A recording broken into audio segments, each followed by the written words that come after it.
There we go, and welcome everyone, and jumping on for what is a conversation I have been desperate for, absolutely desperate to have. How are you, my friend? Are you doing good? Doing well today. Doing well. How are you? Well, I've got a bit of a gripe. You weren't at work today, but as it turns out, I was. So, there was me slavering away, and then there's you sort of living the life of luxury and so on. But thank you ever so much for jumping on this.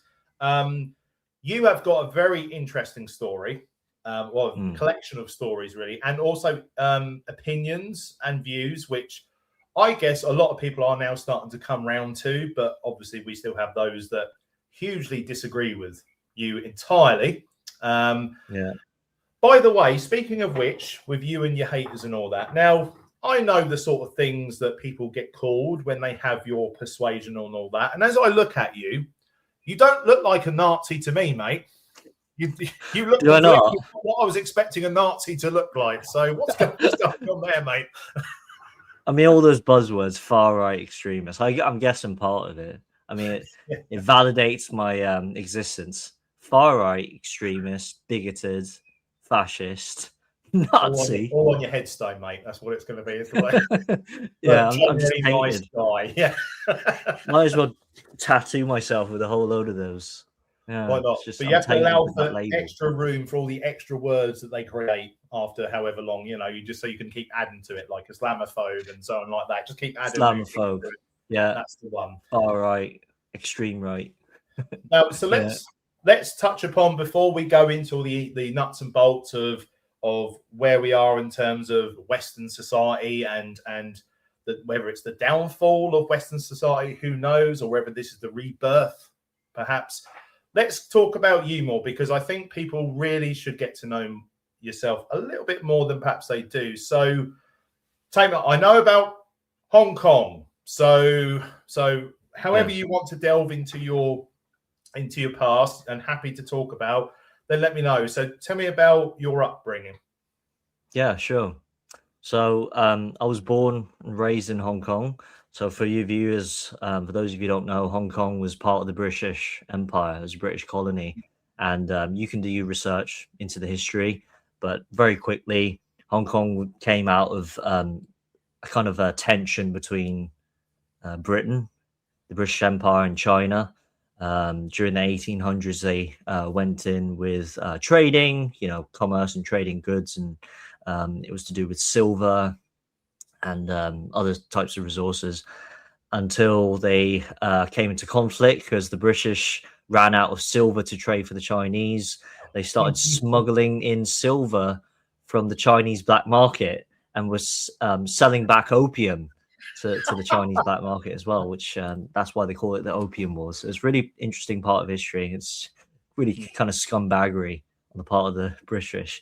But and so a number of peace treaties were signed. China basically said that let's just keep the trade going as long as you can keep a chunk of land, and that would be Hong Kong. And subsequently, Hong Kong was part of the British Empire. It was colonized for 99 years under the British, from 1898 until 1997.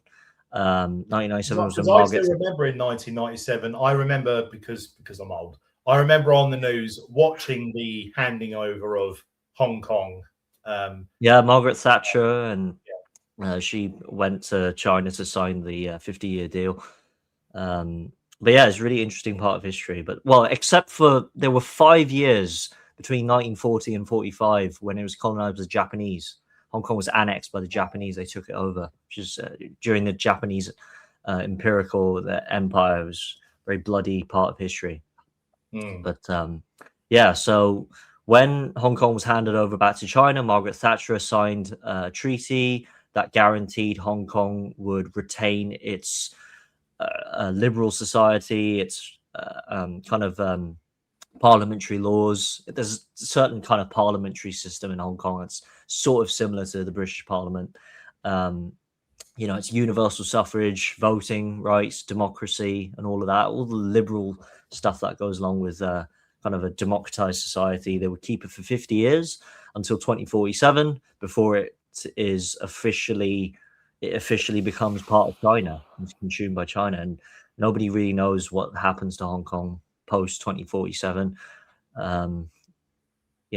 That depends on what the CCP will do, and whether Well, China absolutely. I'm guessing the reason that Hong Kong was as liberal as it kind of was because of the influence of the British there during that time. Was the direct influence Yes. of the fatherly leadership of the British Empire. So I think Hong Kong is very kind of a positive example of what the British Empire represents. In some areas of the world, it didn't. For example, South Africa, maybe, or some other parts.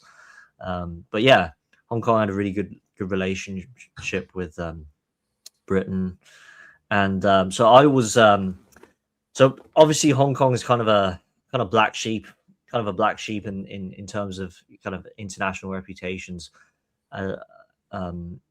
In the kind of general scheme of things. But I was actually born and raised in an international school, what they call an international school curriculum.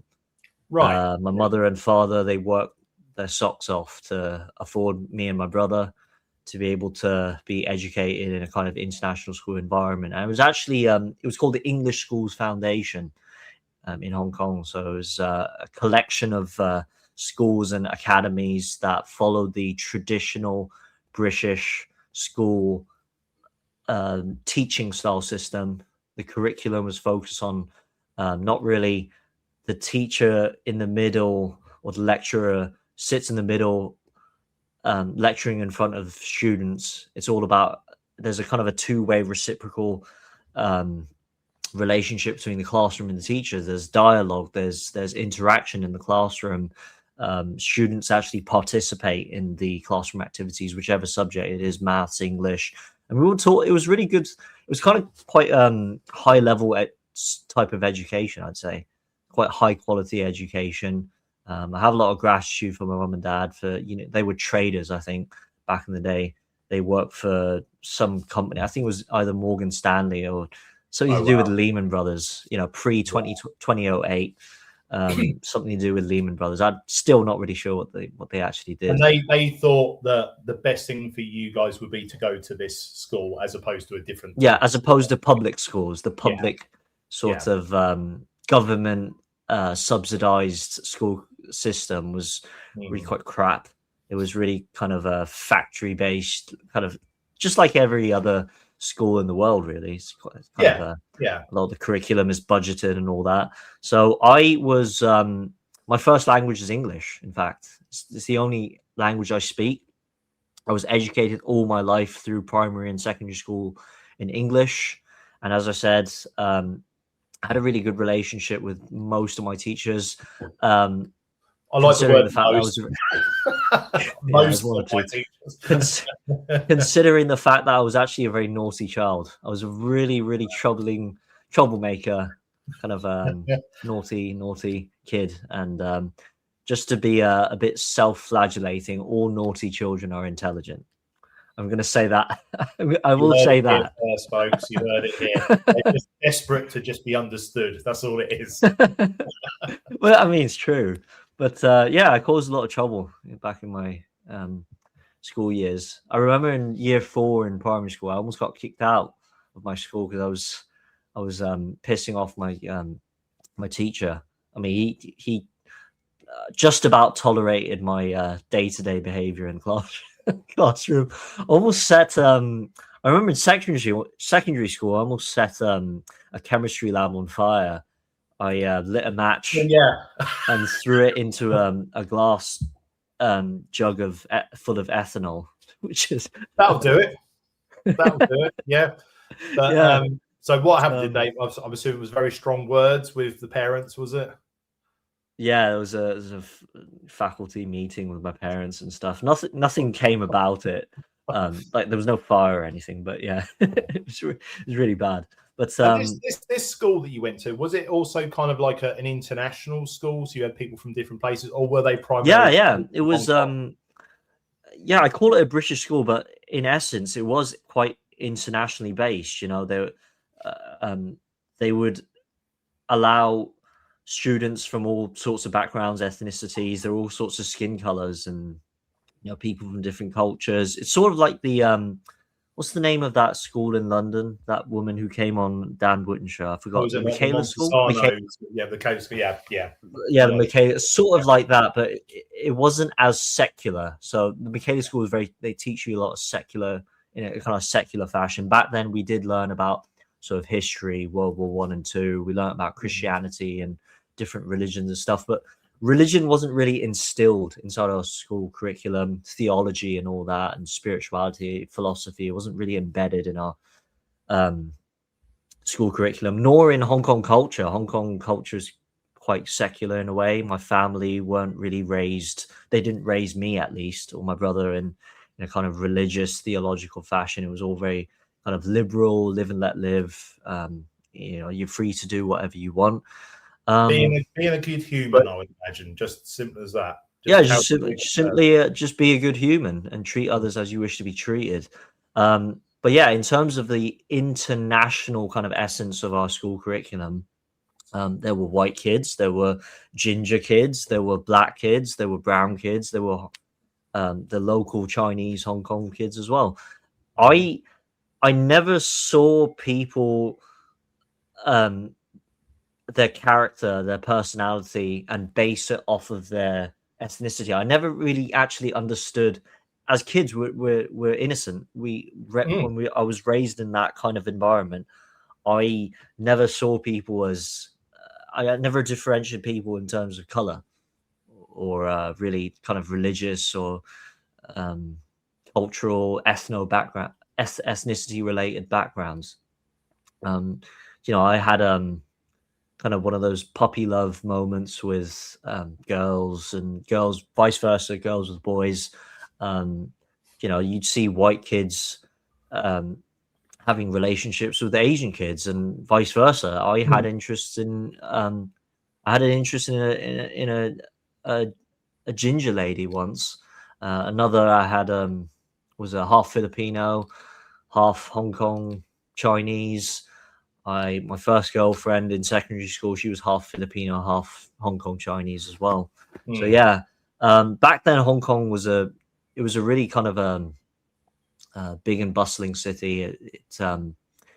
It's what you would call not really a high trust society, but a functioning society. Capitalism.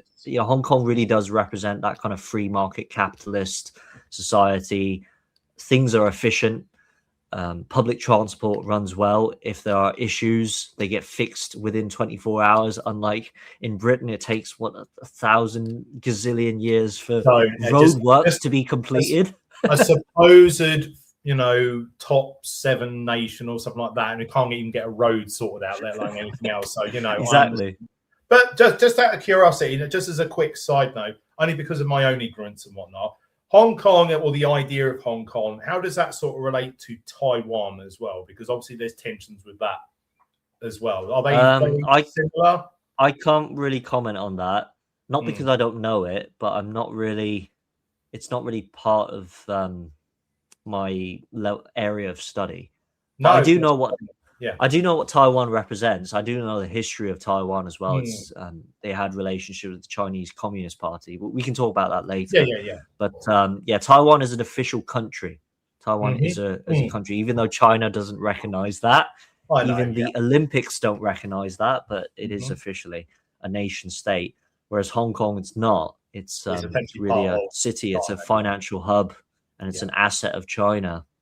We can go into the politics of it if you want, maybe later. But yeah, my background is raised in kind of an English speaking school environment.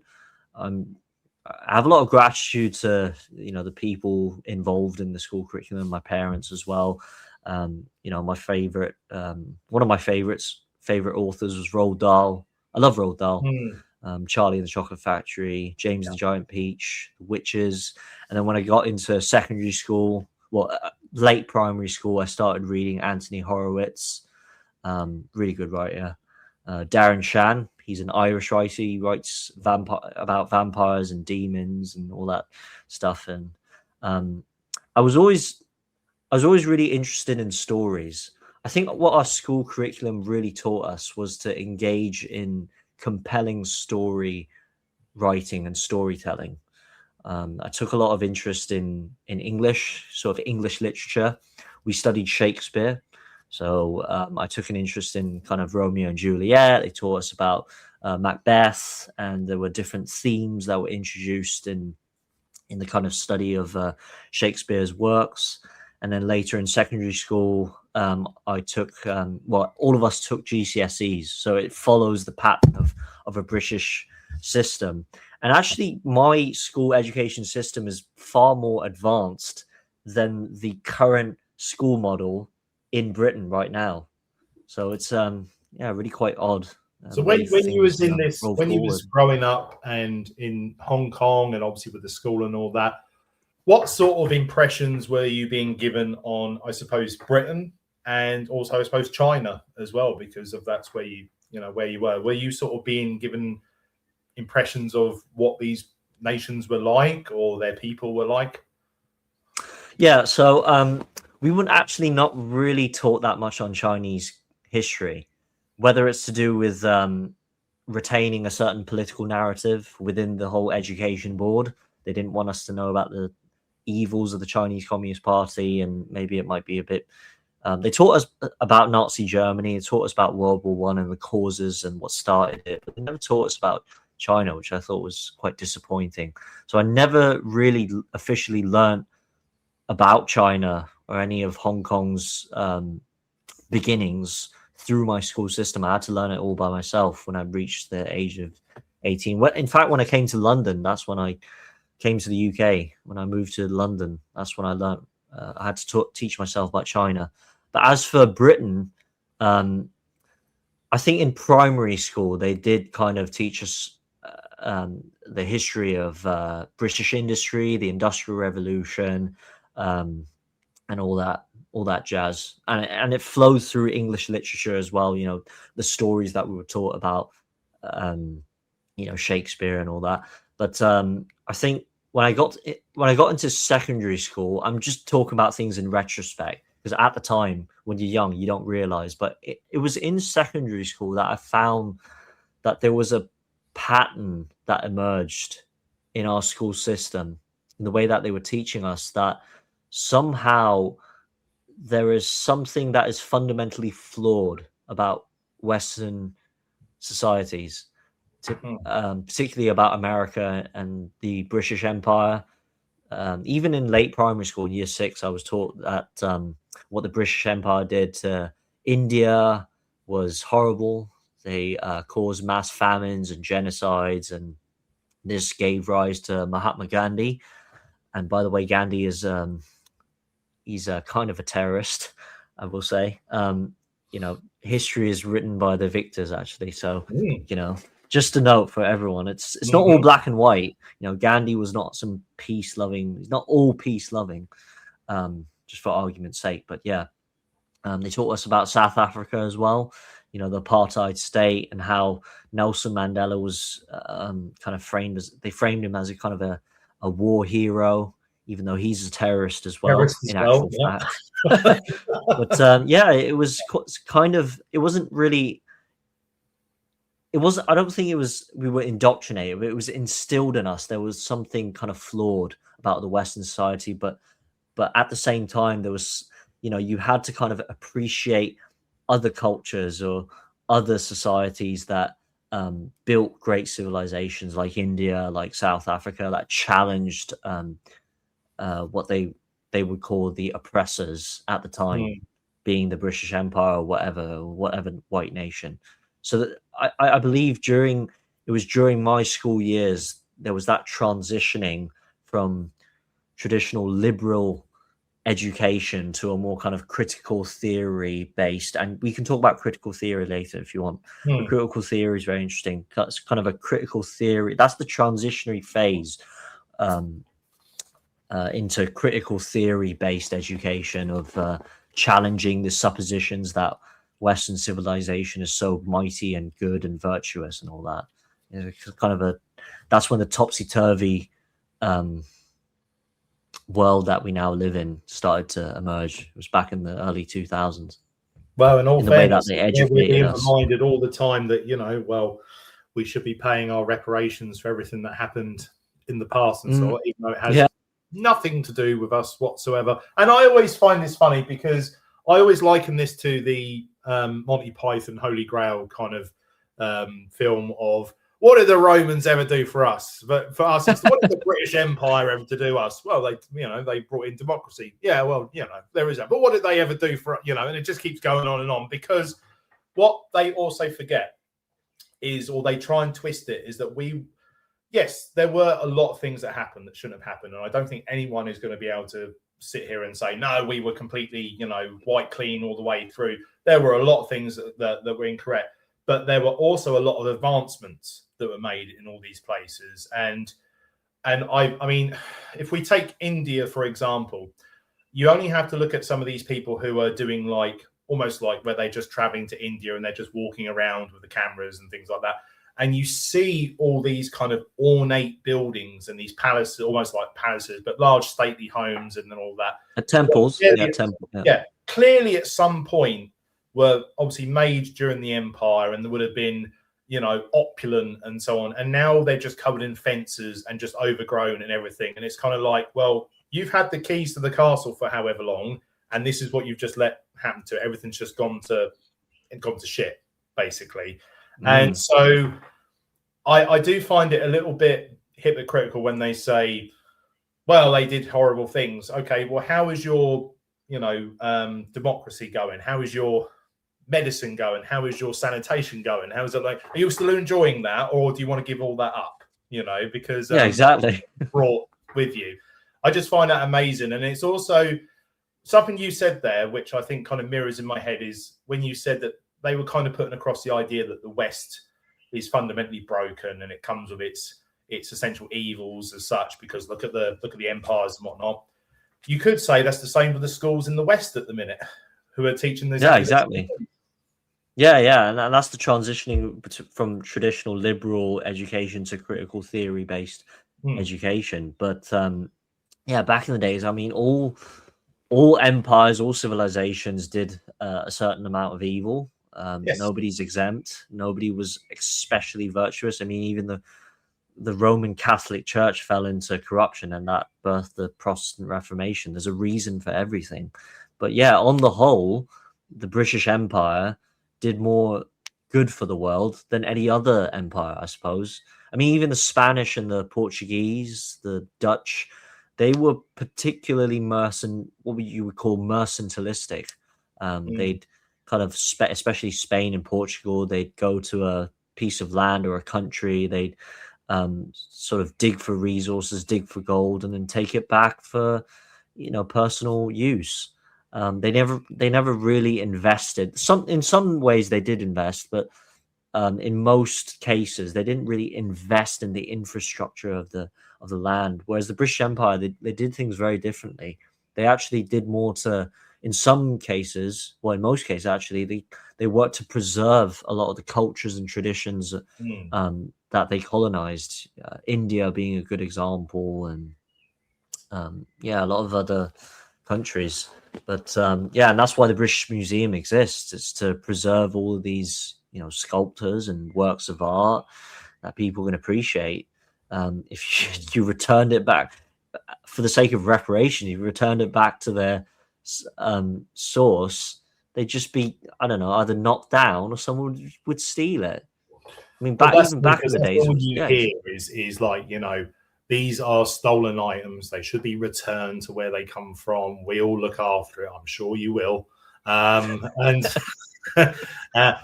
back pocket. There we go. But the thing is, right, listening to you going through that sort of upbringing, despite the fact that you had these kind of thoughts, these teachings of what the Western societies are like, you've still managed to come to a mindset that falls very much aligning with the West. So it's interesting that despite these influences, you still carried on regardless with your own. Yeah, I think with my secondary school system, they were trying to juggle in between that. They were struggling between that kind of defending the West and opposing the West. There was a bit of a struggle and a tension, especially when it comes to teaching people about South Africa and India. But yeah, on the whole, we kind of, it was instilled in us in primary school that, there's a kind of understanding that, we all speak English, we all, learn from the bottom up, and that, a lot of these things that we're used to, or resources that we rely upon, and advancements that are made to benefit society as a whole, came from Western liberal mindsets, liberal thinking. And I was always, most of us in school, we were taught to be kind of more adventurous. We were taught to kind of think with an open mind about things, and to develop critical thinking skills. Do you know what AYP Duke of Edinburgh is? The Duke of Edinburgh? It's like an expeditionary kind of program. There's like AYP Silver and Gold. They have it in all Commonwealth countries, but in Hong Kong, we would be sent to expeditions to test our navigation skills, geography, and we would go on a hiking expedition. Hong Kong's really hilly. There's a lot of mountains, very mountainous piece of land. So yeah, it's really perfect for going on these hiking expeditions. In fact, Hong Kong is actually 80% of it is green. It's really kind of rural, untouched, that is not something I would have nature. Thought. I mean, you look at Hong Kong, it's a very condensed, urbanized, densely populated environment and full of skyscrapers, a bustling city, but that only composes 20% of Hong Kong's land. The 80% is all either farms or it's trees and nature and stuff. And that's where we spent our time during the Duke of Edinburgh program, hiking expeditions. So, and that's really quite, that's a kind of inspiration from a lot of what British explorers did. They went on expeditions. They, even if they were in foreign lands, they were curious about, different cultures and climates and environments. And a lot of the stereotypical explorers that you see in movies and stories and books, they're all kind of English or British. Tarzan. There's a kind of notoriety behind the British explorer, the one who travels to the pyramids of Egypt and documents the whole expedition and all that. So Britain is really renowned for traveling around the world and exploring. That is the thing. It was renowned as like a nation of explorers, because as an island nation, you're surrounded with water. Right. Well, what do you have lots of? Ships. So therefore you go and exactly. explore. Yeah. And the UK doesn't really have a lot of natural resources. No, it doesn't produce that much in terms of food and resources. So. Absolutely. And so it was always this kind of pioneering spirit that came with Britain. And ultimately, a lot of places were mapped and documented. And that is one of the main reasons why we have the mapping as we have of the globe. Yeah. And everything. Exactly. And you also have to think about during times where a return was not guaranteed because of the sea, the oceans, and everything like that. You'd send out however many ships, only so many would come back. It really was a country that was built on adventure, bravery, spirit, courage. But as with any kind of nation and superpower and all that, you have your difficulties. You have your people in places that shouldn't be in places, and you have your wrong uns. Tell me bad eggs, your wrong uns. In all fairness, tell me a country that hasn't. I mean, but what it does have, it has what, in my opinion, is a set of rules, of ideas, of opinions, of a way of life, and it is obviously one that different places have tried to not necessarily copy, but try and initiate into their own setup. So, like when you was going to this British school, they were trying to emulate that essence of Britishness in a way. Exactly. Or they tried their best to. If you treated a woman incorrectly in school, you'd get a real bollocking for it. You wouldn't, hitting children in our school system. It wasn't like the Victorian era. You would never hit students, or the teachers would never punish children physically. But yeah, there was a set of standards that you had to adhere to. I think that's really lacking in modern school environments, especially within the Black community. I find in London, in these central cities, certain Black diasporas and individuals within the Black community in England, I find they're especially kind of disconnected from the school system, and they're quite rebellious in a way. That's quite interesting as well. And that's definitely something I think we're going to touch upon, because I think there's lots of elements within the West and what we're experiencing even here in the UK, which is causing it's like cause and effect, basically. This is happening, so therefore this is the result we get from it. But so finishing school, how did we get on with school? How did we do well with grades and everything? I wasn't like especially academically focused. I didn't really like school. Well, school in terms of like sitting there in the classroom. I just setting fire to things. Setting fire to things, smashing windows, going to the loo without asking the teacher. I mean, well, every student does that, don't they? Yeah, I love gaming during my school year. I still game, but we used to play. My brother and I used to play a game called Adventure Quest. Yes. And that's where the name Guardian Moes actually comes from. It was it was a really internet Zoomer thing to call yourself by a pseudonym. That's where Guardian Moes comes from.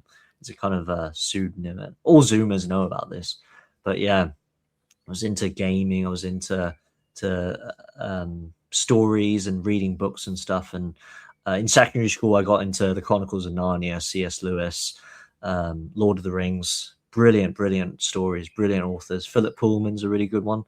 Anthony Horowitz, as I said. But yeah, I didn't do especially well in school, but I wasn't terrible. I was kind of average, I should say, I suppose. But yeah, so after GCSEs, we took something called what's called IB, International Bachelorate. So it's a kind of international version of A levels in a way, and it's a lot higher in terms of standard. It was very demanding. They kind of the way that the system works, they kind of pressure you to rote memorize a lot of information, bunch it all up together, and just stuff it into your head. That was the kind of way you learn and you were taught chemistry, biology, physics. We had to learn all these subjects, maths, English, and it was all just drilled into our heads, all this knowledge, a kind of factory processed way of educating students. We were educated not to learn, but to take tests. That was the whole purpose of our secondary school GCSE. Well, maybe not GCSE, but the latter parts of the latter years of the GCSE curriculum. So when I took IB, we have to take maths, we have to take English, we have to take the sciences. Then we can pick 3 other subjects. I picked psychology. So one of humanities, so I picked psychology. One of arts, so I picked music. And there was another one. It's an additional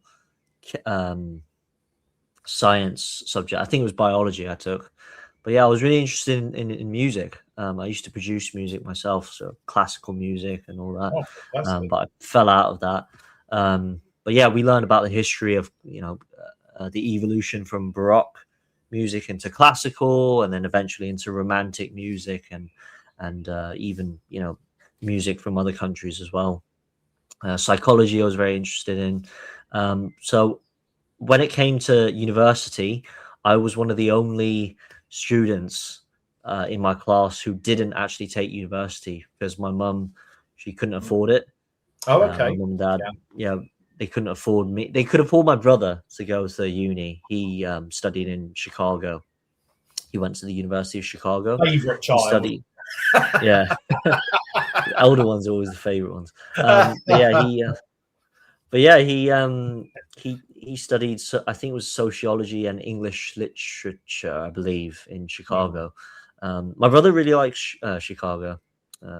He always says he wishes he could have stayed in America, but that never really resulted in any fruitful outcome. But yeah, I never took university. Instead, I went into what's called a culinary school. Yeah. Culinary arts for 2 years. I wanted to be a chef until I realized that's not really a line of work that I'm interested in. It's more of a cooking, culinary arts as a hobby. You know, I fell out of the career aspect of kitchen and restaurant work.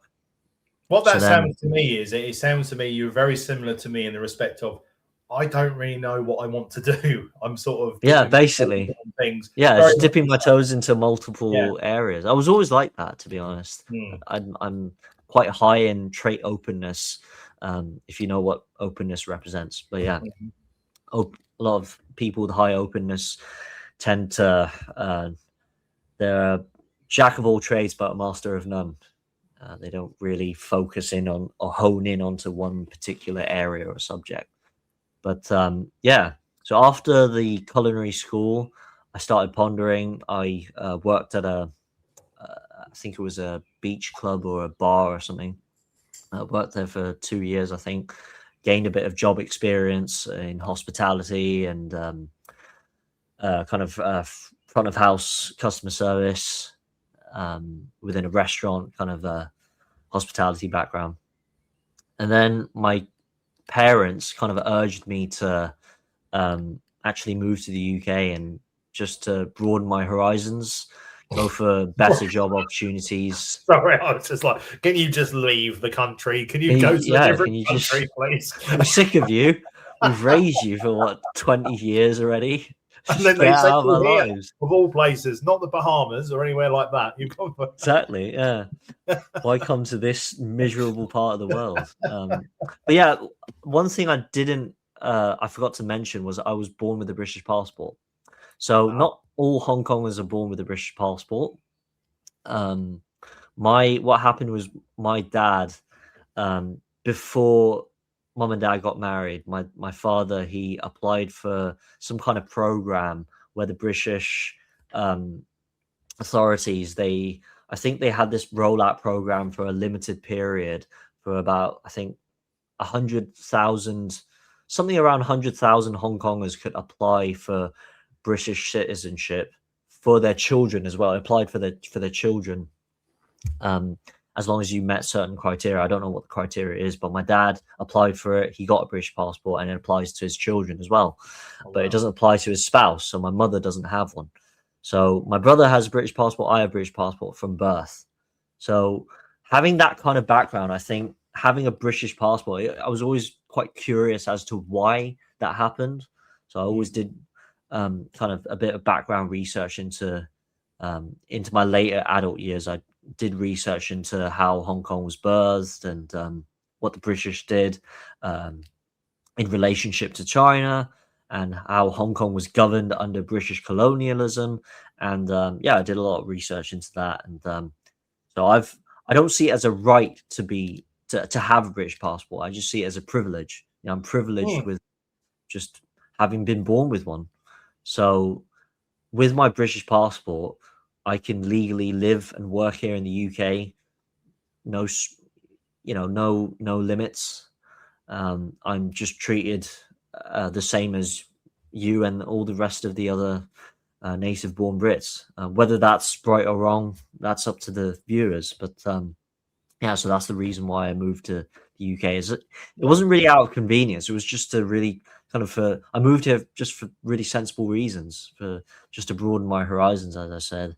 And To where did you end up? Where did you first come to London, to to London? London. Yeah. So I when I grew up, all my life I could never really speak Cantonese, the local language of Hong Kong. I never really connected with uh, the Cantonese language or even Chinese culture on a whole. I never really connected with it because of the way I was brought up, because of my school environment, because of my school background and always speaking English all my life.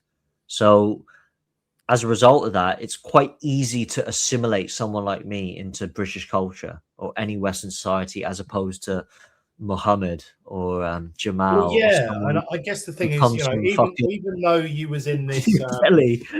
I know, even though you was in this British school, what were your initial thoughts when you first sort of came over to here and you were starting to see the society and that? What were your initial kind of thinking and feeling? Yeah, so bit of background. So I got the um I got my job in Hong Kong. I did my interview in Hong Kong. It was a, a waiter role, a server role for Four Seasons Hotel in Hmm. Park Lane. Four Seasons are quite renowned, especially here in the UK, in Europe actually. But that was my first job in hospitality. So when I moved here, I had to do the usual things, you know, national insurance number and all the hassle of getting a bank account for the very first time. I almost ran into debt. My bank account got into, you know, well, not overdraft, but it was like literally I made a series of mistakes. The first flat that I rented, I had to pay like what 3 months of rent in advance. Some landlords do that. It's perfectly normal actually, but I think they make they make you pick between options. You either have a guarantor or you pay months in advance. So I chose Hmm. months in advance because I don't really have a guarantor. There's nobody living in the UK that I was related to at the time. And even till now, I'm not related to anyone that lives here in the UK apart from my nuclear family. But yeah, to answer your question, my first impressions of London, not the UK, but London, was it was really quite kind of multicultural, Hmm. um, very multicultural environment, big bustling urban environment. It's it was familiar but unfamiliar at the same time because I was born and raised in a city. And when you move to a city, it's not all too different. I've traveled around the world um, during my life. I've traveled to Japan, to America. I've been to multiple places in the world. My parents could afford it. So I've had the luxury of being able to travel, I guess, as a spoilt child, my brother and I. But yeah, London was, when I came here, it was very multicultural. And I did notice that. I didn't view it negatively at the time, back in 2018. I think it was 2 years after the Brexit vote. I still was kind of getting first into my political journey, my spiritual journey, personal journey. But yeah, I didn't view London. I just viewed London as kind of an urban metropolis. I didn't view it anything else. Yeah, and I think it's for as long as I can remember, it's been like that. Now, gradually, it's got, if you want to say worse and worse and worse, it's got more diverse and more diverse. Um, but one thing that I am now noticing with people who are visiting London from abroad, so let's say Americans particularly, are going Hmm. to London and then going, what is this? Because it's not what they see in the movies, it's not what they see in TV, it's not what they've been told It's about, not what they envisioned. No, it's not no. what they envision. They go around and go, where are all the English people? Mm. Because they see, like I said, the films, the TV shows, the books, the stories, the history, the so on, and then they turn up and they basically see New York, but in England, basically. Um, and it's just always interesting just to get like a person's opinion of when they first come here, just to see what London is like. Because when you are English, unless you're from London, you've got an idea of London, and it's always kind of like London, everywhere else is nice. Then you got London, right? But it's quite interesting to hear that initially you just took it as maybe just a variation of Hong Kong, basically. Yeah, a different environment. I always knew that like cities around the world were kind of urban metropolises. They were no different from each other, except for a few kind of cultural, they had different cultural frameworks. But yeah, I did. I went pretty balls deep into the inner workings of this multiculti, diverse, modernist London. I the first place I moved to was Clapham. That's in South London. Clapham's well now it's notoriously known for its dodgy neighborhoods. Right to the eye of I the mean, we beast there. I mean we had that TikTok incident a few weeks back, didn't we? Yes. In Clapham, but yeah, I traveled. I spent my off days traveling to different parts of London, looking into multiple areas.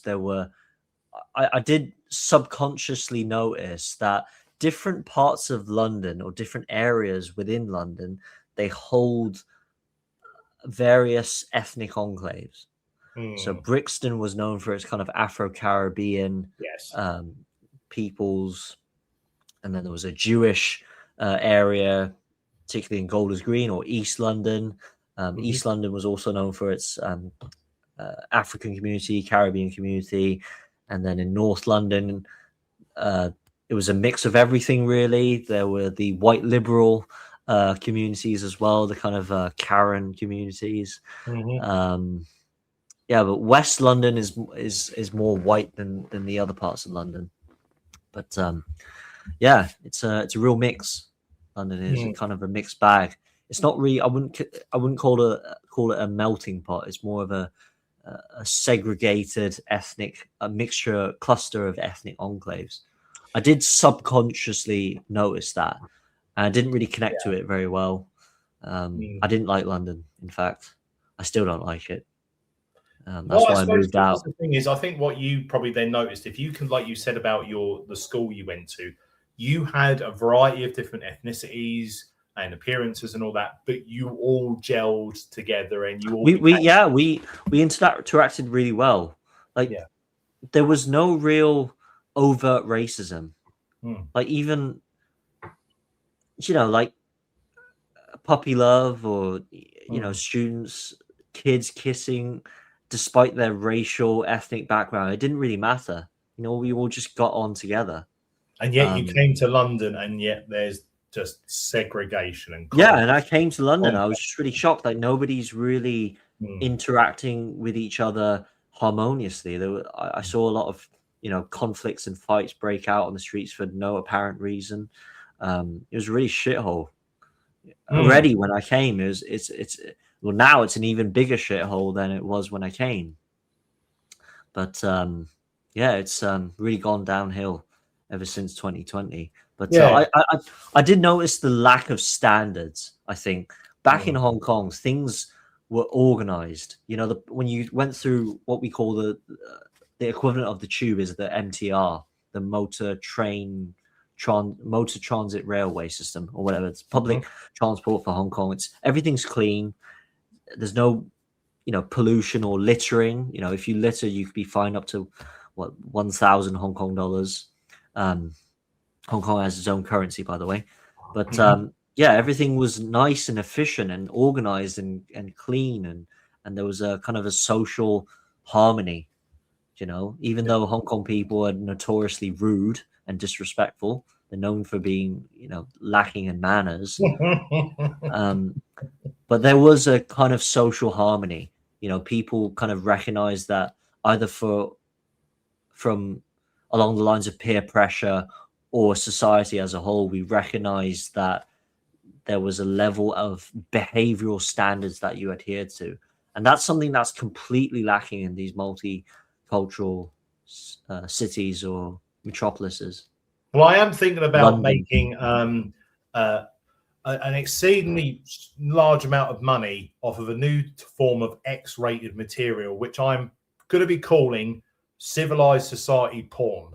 Okay, because if I'm ever having a really shite day where people have got on my nerves and all that, I'll fling on some videos of somebody walking around Japan or anything like that, and I can sit there and go, oh yeah, look at that, clean streets. Oh, look at that, everyone's quiet. Oh, it's amazing. You just get to see what it could be like, if you see what I mean, and what it should be like, maybe. Yeah, exactly. Yeah, but that was like I was just subconsciously absorbing everything. Yeah, I wasn't really tapping into. I never knew who Tommy Robinson was, or who Rupert Lowe or Ben Habib was. I was just really just focused on my 9 to 5, my hospitality job, and in my off days, either traveling around London, or if the weather would turn sour, I would just stay in my room, and I would kind of I got into self-improvement at the time. I was tapping into kind of stories and stuff to do with Western liberal thinking, philosophy, and I got into my kind of personal development, self-development. I hate the word self-development. I prefer self-discovery. But at the time, it was coined as self-development until it turned into a very nasty version of a kind of Andrew Tate, HS Tiki Toki, the kind of manosphere red pilly bullshit, very materialistic. But yeah, at the time, self-development was my kind of I vibe with it. The first person I got into was Jordan Peterson. Absolutely amazing guy. Yeah, he really transformed everything, that the way that I saw the world, my own life, and he instills in young people a kind of personal responsibility. That was what he was always on about. Tidy your room, wasn't it? Tidy your own room, clean your own part of the world or your own little cubicle, clean your own room, tidy yourself up, make yourself a model of the society you want to see. Become a model citizen or a model blueprint individual of a wider community that you envision for yourself, for your family, for your community. So it starts from the individual, and then it extrapolates out to the community, and that's what he was always on about. I read his 10 rules for life and this and that. But the Jordan Peterson now, he's completely different from when he was when I got into him. He's completely changed. I think he's been compromised some way. He's always breaking down for a start, from what I've noticed. Yeah, he started crying, on live, and it went viral and all that. And he went into some kind of psychological mental state, so I don't really understand it fully. But I do know how it's all sequenced. But yeah, back in the days of the Jordan Peterson era, he was all about personal responsibility. That was. Well, I think a lot of people needed that, and they still need that. To be honest, they need that responsibility, and I think because to touch upon this, because you mentioned it as well, 2020, when the world ended, basically, people either woke up, and I say that literally, wake up to the world and how it is. Or people became more entrenched in what they were already in. And it sounds to me that maybe 2020 was a time of maybe enlightenment for yourself, where maybe you started to notice things, or you tell me. Well, 2018 was the year that was kind of an enlightenment. I already began sort of questioning the way in which the world operated back in 2016. I couldn't vote for Brexit back in Hong Kong because you can't vote outside of the UK, even though I was a British citizen. But I would have voted for Brexit. But at the time, I couldn't really articulate it properly. I knew that this kind of hegemon, this globalist European Union, was swallowing up individual nation states, and there was something fundamentally wrong with the way that the European Union is organized. And I was always defending Brexit to the hilt, but I couldn't really articulate it at that time. But now I can, with all the knowledge and experience that I've gathered, and all the research that I've done. But yeah, 2018 was the kind of wake up moment when I noticed that there was something wrong with society. I guess Western society as a whole, the English speaking world. There was no real connection between people, and families were breaking down. And I was always quite introverted my whole life. I never had the feeling of loneliness that a lot of people attribute to feeling alone or spending time alone. When I was cooped up in my own studio flat, or I was traveling around London by myself, I even traveled to other European countries as well. I went to Spain, Portugal, Poland, Czech Republic. I just traveled all by myself. I didn't really find it an issue. So I've never felt alone or lonely in that aspect. I just got into self-development, focus on myself, and that's when I started doing research into the wider topics like philosophy, the more esoteric topics, I guess you could say, religion, spirituality, and what gave rise to Western civilization, and now we witness the downfall. And what we have now is a country that is, excuse me, it's ever more split down the middle. Ultimately, between, I mean, those who are left are going further left, and those that are right are turning further right. So, if anything, instead of meeting in the middle in any way, it's actually going further polar opposite.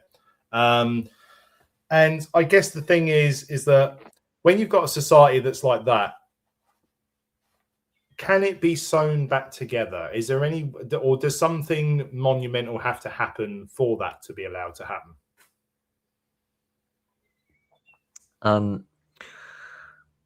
I think the answer to that question is still quite unknown. There's a lot of mystery lurking around that, because we're in a completely new era. You know, AI is on the rise. Technology has advanced like never before.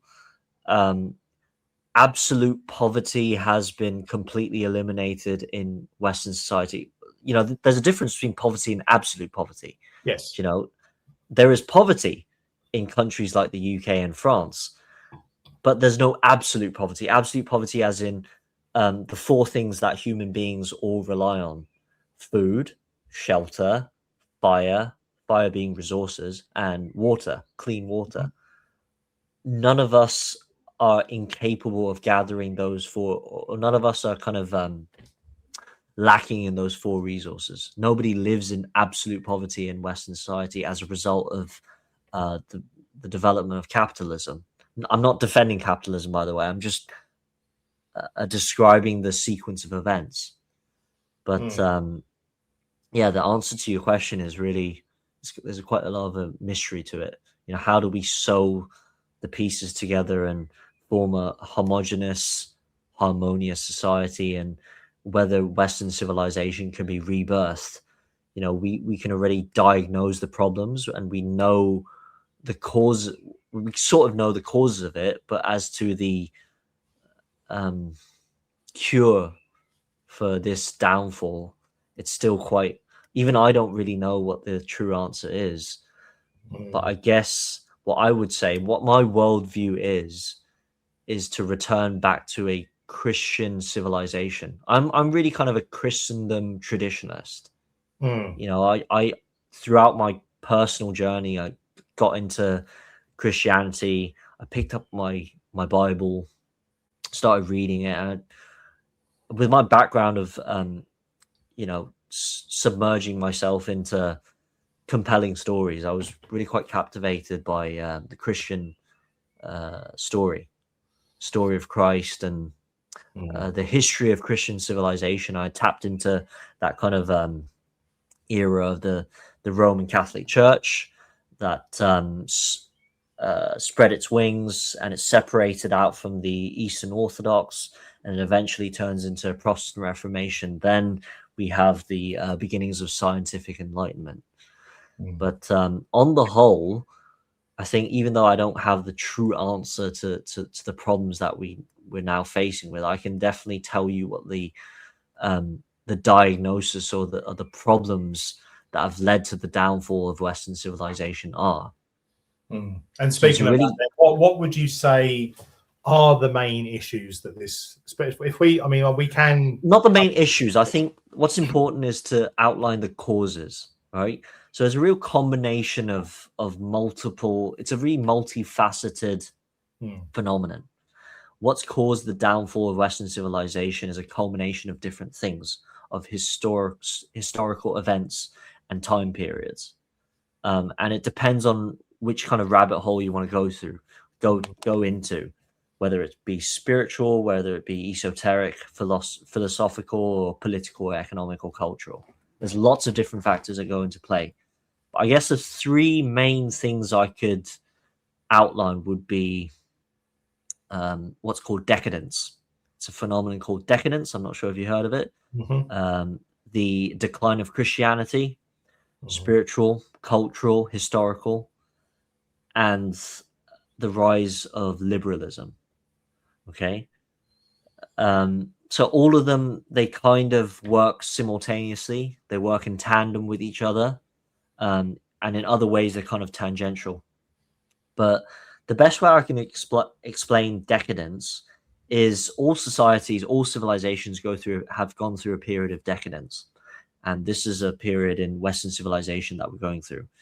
That we possibly we've actually already surpassed. We've passed decadence actually. Decadence is really a phenomenon in which societies or civilizations, they self-indulge in their own wealth and affluence, in the way that it's been accumulated over a period of time, and it detracts from its historical roots and traditions. It forgets its past. It deviates away from its cultural tradition and really its kind of cultural moral framework or bedrock. So this isn't just limited to Western civilization. It can happen to any civilization, and it's most notoriously known in the decline of the Roman Empire. So the Roman Empire really went into a period of decadence as a result of, gathering on lots of resources. So the rise of the Roman Empire, they developed a lot of new technologies. They were at the time highly technologically advanced. They respected the Greek philosophers. So the Romans took a lot of inspiration from Greek philosophy. Sometimes they delved into a lot of pagan philosophies as well, until they reached a point of decadence, wherein a lot of the Roman elites or the rulers or the nobles at the time, they fell into hedonism, nihilism. They started self-indulging, self-flagellating. They fell into a period of sometimes narcissism, self-flattery. A lot of Roman rulers, they started erecting statues of themselves. Well, that's the thing I was going to say. What, instead of having this belief in a higher power, they're saying, "I am the higher power. I am your God." Exactly. Yeah, they lost their connection to a higher spirit, or all human beings should kind of direct their attention towards a higher power. But the Roman Empire, a lot of the Roman rulers, they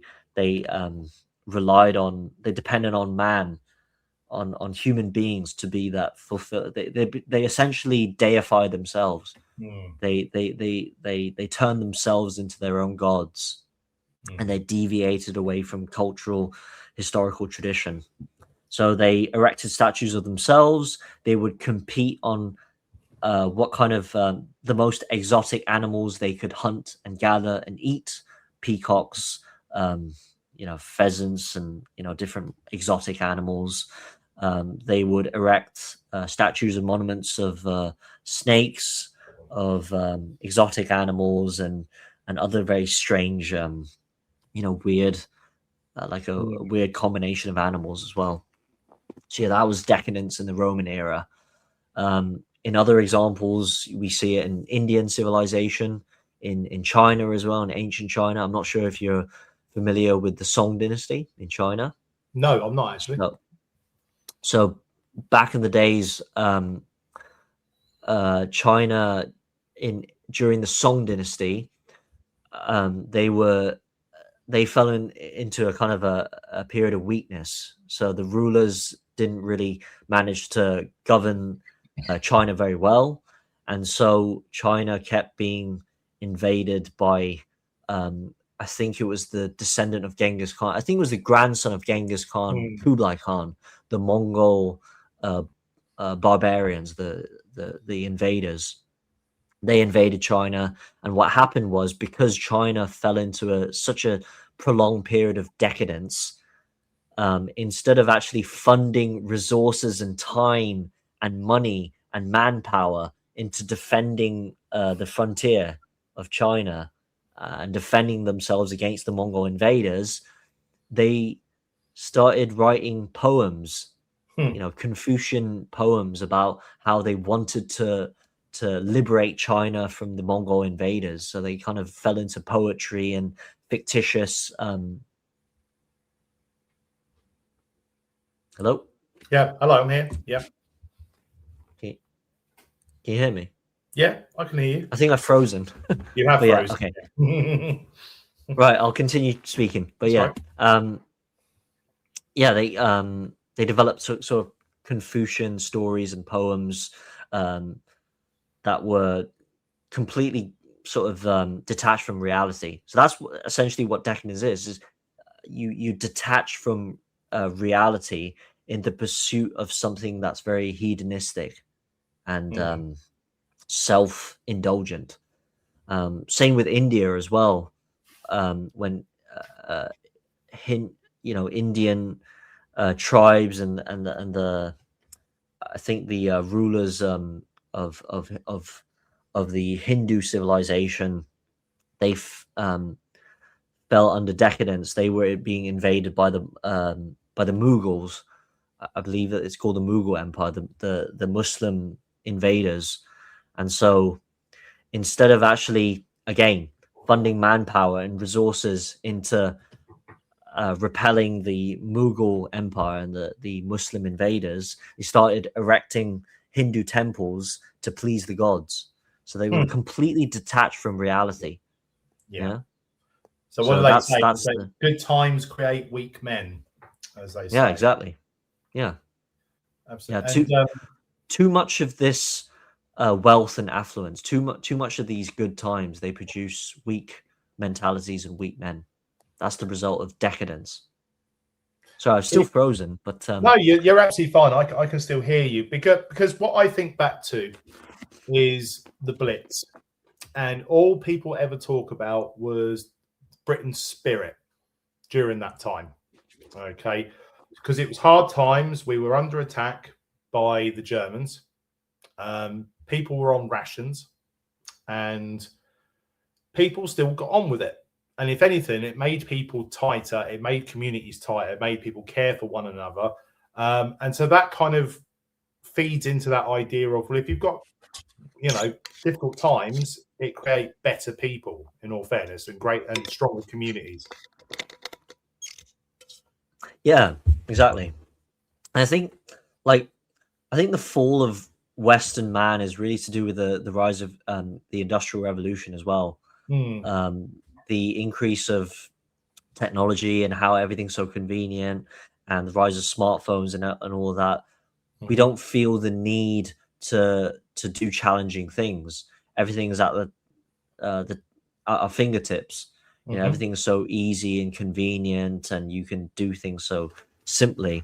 And so Western man has really kind of in a kind of spiritual, cultural sense, has lost its need to retain its cultural tradition, its Christian tradition. Because there is something to hard work, isn't there? There is something. When people think about, even if they had a day where they worked manually and they worked very hard, as tough as it might be, there's always a sense of achievement at the end of it. And you have to remember, this is what these people had every single day, because they had to. They had to work the lands. They had to do it to get food. And with that comes this, like I said, this sense of achievement, this pride, this sort of realization that, you're only as strong as how hard you're working. Okay. And I think that's an element that's got lost in this nation. Yeah. In a way, I think we're not really compelled to do hard work. We're more compelled just to survive. And it's actually kind of accentuated our more primal, primitive instincts, I suppose. Let AI do it. That's what they say, isn't it?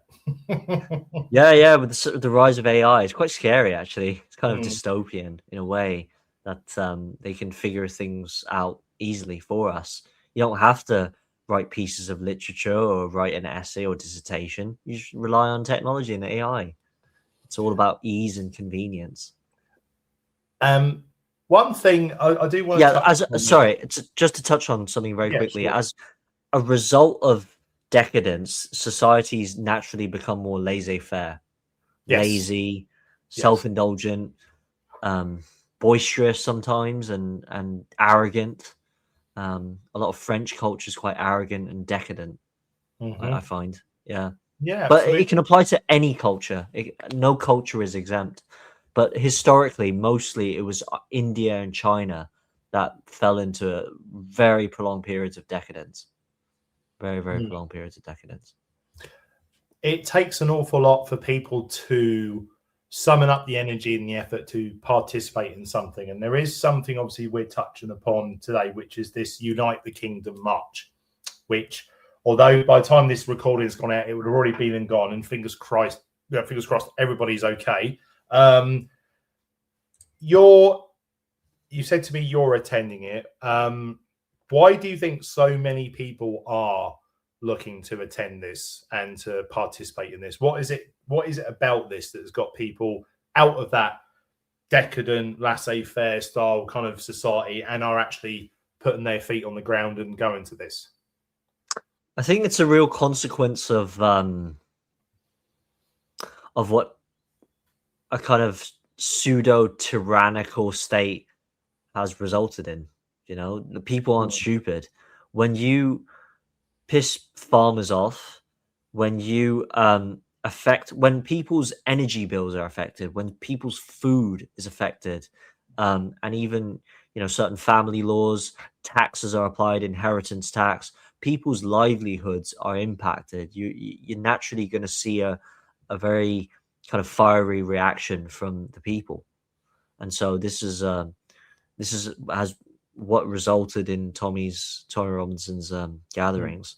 I find Tommy Robinson, you know, as an individual, he's quite, you know, courageous. There's a lot of qualities that he's very commendable for. I wished he'd, you know, he wouldn't be so flashy about the way he, you know, the restaurants he dines in. Yeah. You know, people will speculate about his Zionist funding and whether he's funded by the Jews. So he needs to be more careful about that. And some people call him a grifter. And there are, you know, some questions that arise out of that. But on the whole, I think what Tommy Robinson has done to shine a light on the grooming gangs and child sexual exploitation, Pakistani Muslims per capita overwhelmingly being involved in it. That's really, it's really he shone a light on all of this. And I think there's also a reason as to why a lot of these gatherings, not just Tommy's gatherings, but a lot of these street protests take place, is because of the gaslighting, the non-stop, endless gaslighting from politicians, from the media, and from these intellectual experts, what they call, you know, experts in their fields. When they're so completely detached from reality, they're really a result of decadence. The thing is that you will get a very large number of people who will cover this Unite the Kingdom March, and they'll say, this is just an example of the fact that this nation is still a racist nation. Are we a racist nation? Is the UK right now a racist nation? Yes. Absolutely not. I mean, like, the British, I've always known British people to be the least racist people in the entire world compared to other cultures, I think. There's a certain, I think, humility to British culture. You know, the British don't really like to speak on the behalf of others. They're a bit more tolerant and open to new ideas, I suppose, and they're more tolerant of people assimilating. I think English being so easily accessible and the proliferation of the internet, and, you know, English should be the easiest language to learn on the whole, internationally. You know, it should be the easiest, you know, English speaking countries should be the easiest to assimilate into. So, you know, all this racism, you know, throwing of buzzwords of far right, fascist, bigot, Nazi, it's just a way to kind of slander people and smear them in it with a bad name, to put them in a bad light. It's not really, there's no real substance to it, you know. And it just gets boring. It's just a way to smear people, and people know that, and people are aware of that. Fairness, I think that is where, whether you would be inclined to vote for his party or not, but where I think Rupert Lowe has got it very good is this line of "I don't care." I think he's nabbed onto that because it's now got to the point where people are like, "Do you know what? I've been called this, I've been called that. It's got to the point of, do you know what? I don't care, because what difference does it make? Because you have these people, look at these celebrities or whoever who've been called out for maybe something they tweeted 10 years ago or something like that, and then they naturally get rolled out to apologize and everything, but the apology is never good enough.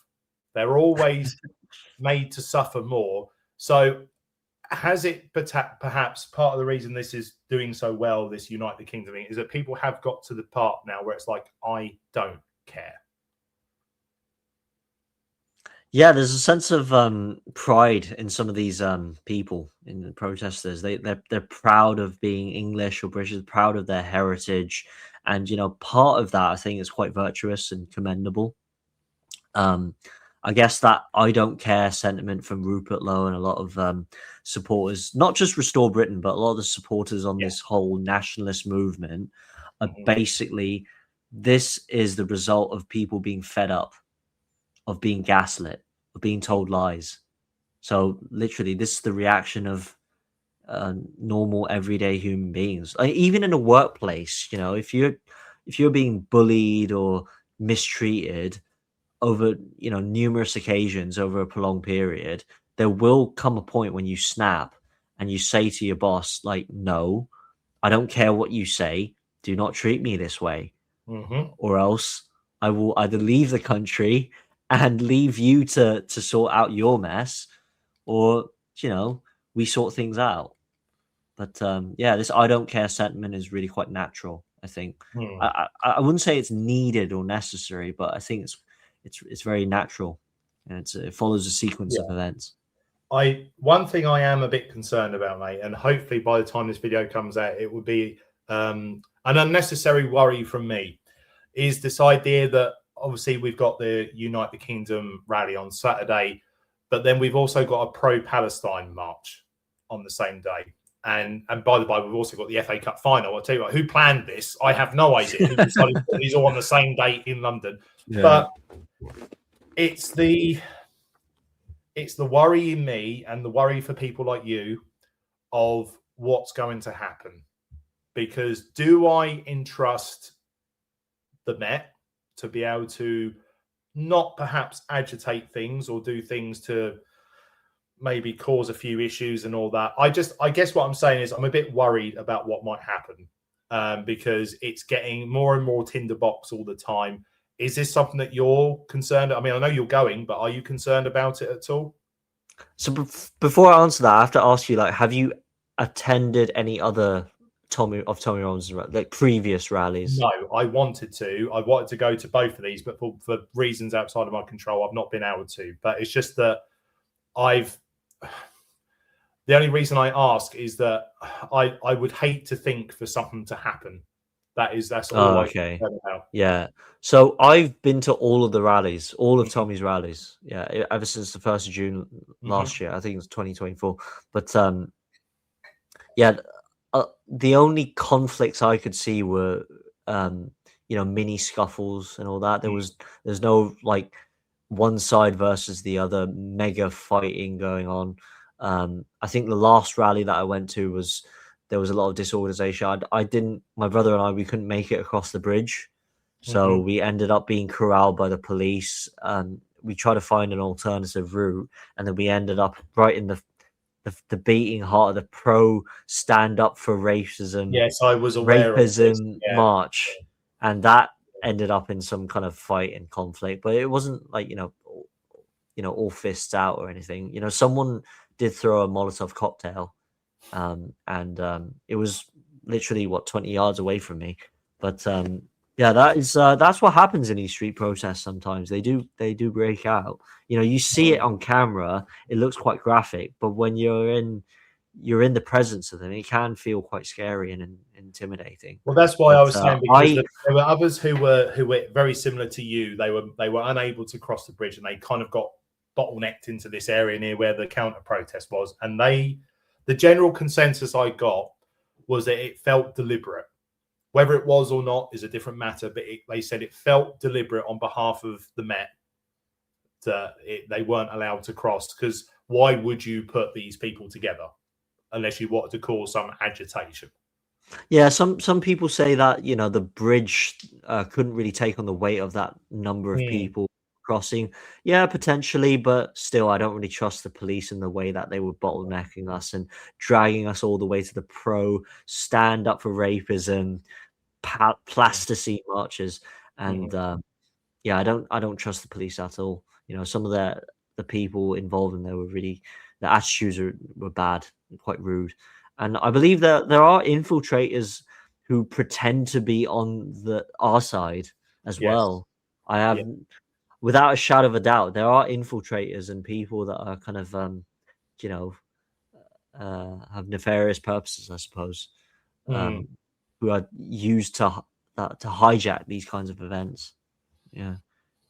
The reason that I mention it as well is because obviously you're growing in popularity on YouTube. You are, whether you are rightly or wrongly, you're deemed a voice of the right by those who are on the left. But then, in all fairness, if you're not the most raving loony green in the world, you're considered right wing, anyways. But are you ever worried about the fact that obviously, if you continue becoming more popular and you becoming being listened to, that essentially you are going to be creating a target on your own back? Is that ever something that's ever crossed your mind?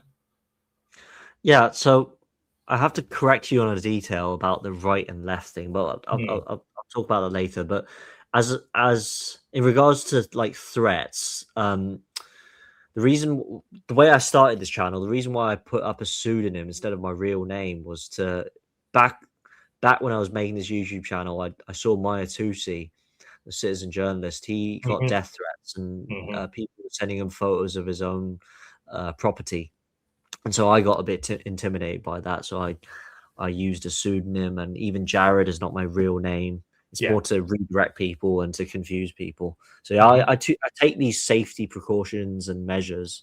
But yeah, I sometimes I do kind of have that nudging feeling of, am I a target of something? Even when I drive home from work, if there's a car that follows me for a prolonged period, it's not out of paranoia, it's just out of personal safety that I go through a, fourth exit UE around the roundabout and I avoid that driver and I'll mm. drive home, you know, knowing that I wasn't being followed. But yeah, it can happen. But Because there yeah, was just the guy who just I need I'm so terrible with names. I do apologize. Where he oh, just went to, Wesley Winter. Yeah.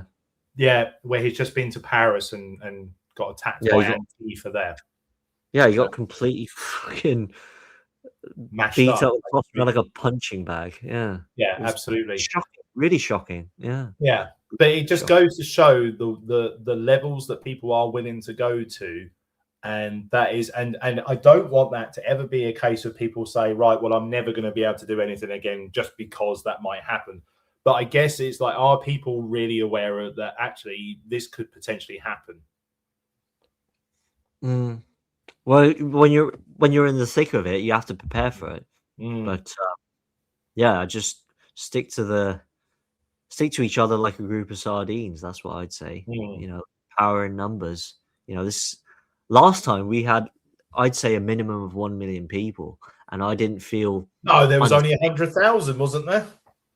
Mm, yeah, I suppose you can definitely trust the government on that. 100%. I would trust Laura Kuenssberg any day. Oh yes, of course, yeah, absolutely. Because when I was Nag- looking at that image, and I saw the endless streams of people just going on forever, I thought, yeah, that's about 100,000. Yeah, they're just mad, absolutely mad. Brilliant. Um, Very accurate statistics, isn't it? absolutely.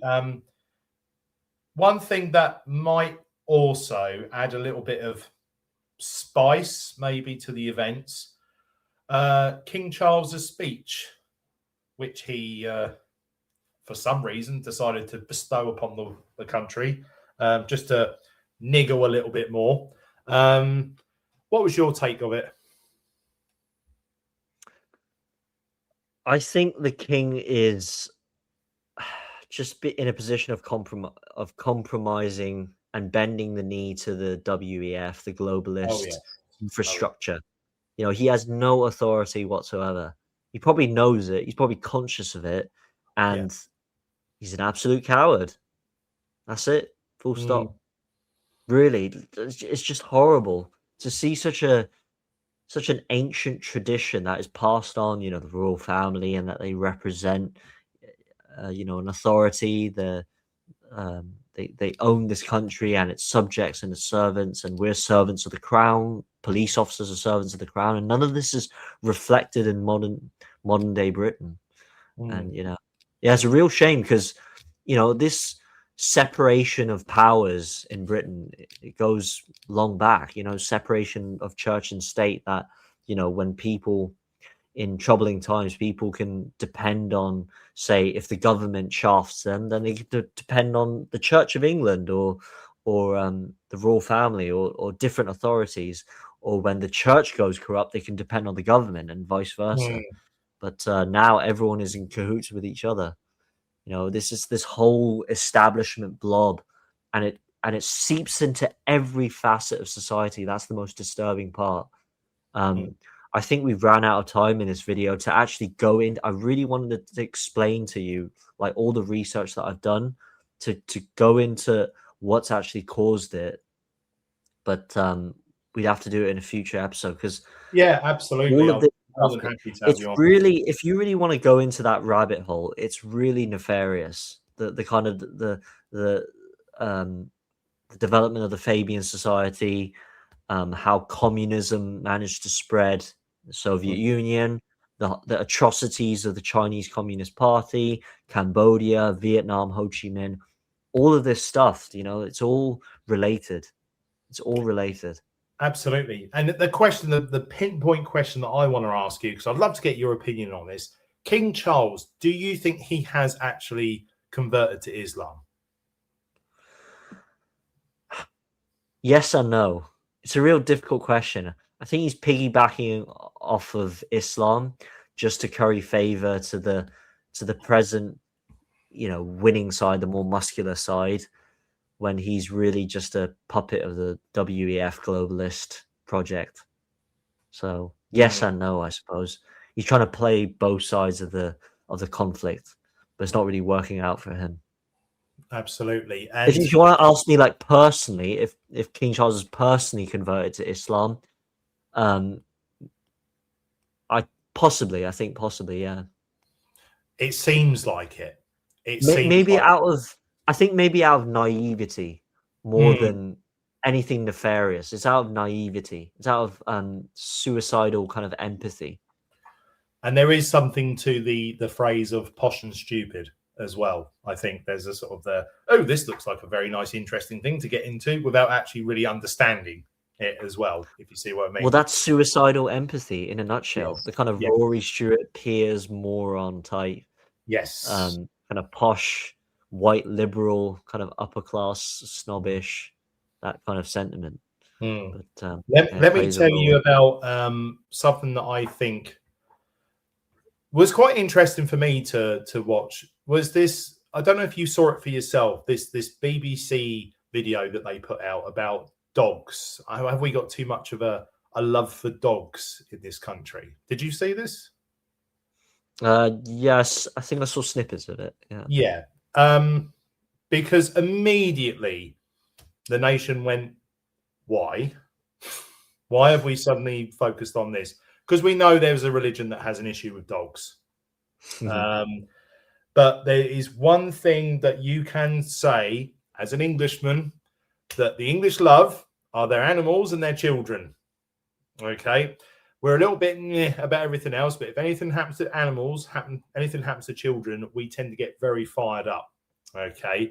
Yeah. It's interesting that with the same faith, it's touched upon both of those because Southport, what you saw there, that outpouring wasn't the outpouring of far right bigots and so on. That was people who were furious, absolutely furious about what had been allowed to happen. Yeah. But also the Pakistani rape gangs. as well, and not just that, the perceived cover-up of said things as well. It seems interesting then that you've got something here which is touching upon both of these. So whether it's animals and children and so on. And I think it's interesting then to see that actually this is what's getting people riled up as well. But Southport in particular, I think that was the first time in God knows how long I have seen people furious. So what was the question again? Sorry. Well, I'm just sort of making that as a point because I guess. Oh, right. Okay. Sorry. I guess with I mean, what was your kind of? I mean, I think he almost literally put his foot in his own mouth, Keir Starmer, with his response to it. What was your sort of take of the post Southport sort of period, shall we say? Yeah, I think it was. I observed my observation was kind of a deep-seated resentment in the people, the English people. Yeah, and resentment comes out of long periods of obfuscation of information. That's what the government has been engaged in: obfuscating information, purposely, willingly, and intentionally. The Pakistani grooming gangs, they've been exposed. Maggie Oliver has talked about it. Tommy Robbins talked about it. Lots of people have, because of the internet, we all have access to the information, and the algorithm feeds into that. We hear it from YouTube and X, and lots of people do their research into it. They talk to their friends of friends. They talk to each other about it. There's a whole consensus, nationwide consensus, I think, especially amongst the working class, that not only that current modern Britain as a society is not functioning in terms of its infrastructure and institutions, but that the native people, there's an intentional breakdown of demographics. They're trying to replace the native people with Mohammedans. People notice these things. I certainly believe that there's a very nasty form of demographic replacement that's taking place. It's out of it's to do with critical theory, critical race theory. The kind of pluralism of race and ethnicity, and that all human beings, I guess, are equal, except for straight white males. I suppose straight white males are the worst top of everybody else. Yeah, the worst of the worst, the pinnacle of the entire structure, the hierarchical structure of oppression, oppressor versus oppressed. This is all Marxist theory. This is all Marxist and communist, socialist in nature. All of this is tied together. But that Southport incident was really kind of an outburst from the native community. It's a kind of deep-seated resentment that's been bubbling on the surface, and just people are fed up, completely fed up of the lies. It's one thing to acknowledge the incident that took place, that it was in fact to do with a certain religion, a particular ideology, and that there was ricin being produced inside of that flat, and there was a terrorist manual that was present, and that he was studying it. Nothing to do with terrorism, though. No, obviously not. And nowadays, all of the cases that we see, they straight away rule out terrorism just to reassure the general public that everything's fine and dandy. There's nothing going on. It's counterproductive though, because the second that they do that, I think everyone immediately goes, "Well, obviously it is then." It's a completely counterintuitive exercise. They completely failed to read the room, and even I'm surprised that the police have taken this sort of course of action. So, yeah, this is really quite troubling. Are the police have the police been captured? Is there such thing as two-tier justice in the? Oh yeah, they're 100% captured. They're in cahoots with the establishment, whether or not it's a kind of a reciprocal relationship or it's being forced down the throats of Mark Rowley or the police chiefs and all that, and or they're being blackmailed or something. There's a lot of mystery about that, but there's definitely establishment involvement going on in the police. There's no way there is not just the police. Look at the judicial system as well. It's not even a judiciary; it's a lawfare system.